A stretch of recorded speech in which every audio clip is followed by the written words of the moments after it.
All right, YSR Reddy, often described as among the last regional satraps of the Congress. Let's go across to somebody who has known him and who's often been compared to him as well for different reasons. Sheila Dikshit, Chief Minister of Delhi. Sheila ji, first, of course, a kind of sense of disbelief and shock and deep anxiety within the Congress.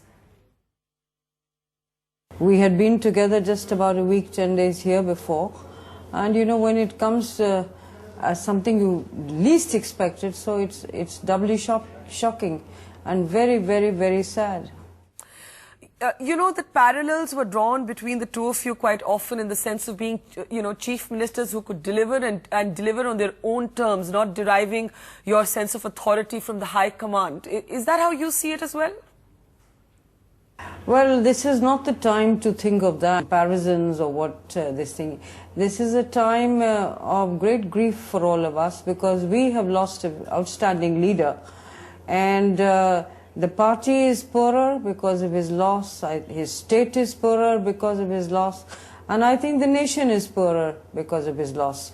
So this is a time which is very difficult to express in what one is feeling in words because it's awfully sad, great loss as I said, and I do hope that his family and the people of Andhra, I wish them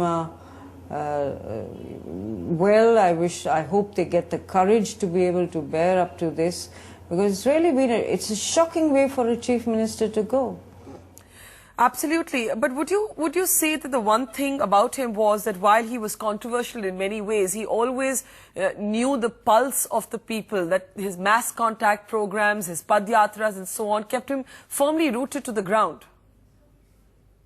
Yes, of course, we remember him too, because his concern always was how to reach out to those people who had not ever been reached out before.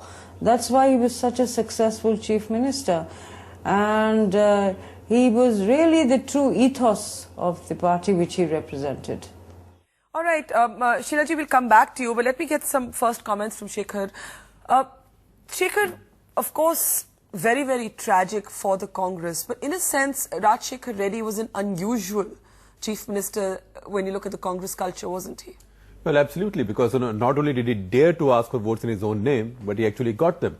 And was not just tolerated by the High Command, but loved by the High Command. Because he delivered, you know, Andhra is not the largest state in India. It's a very large state, but not the largest.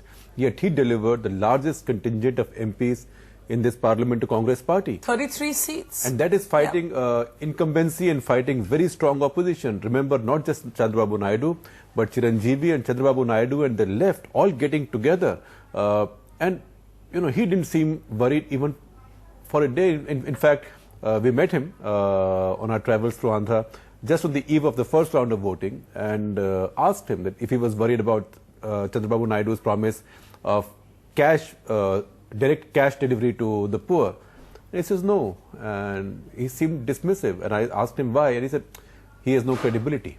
And he was proven so right, because he had developed credibility, because he was getting to, in many ways, he built on what Chandrababu Naidu had left behind. Tuba.com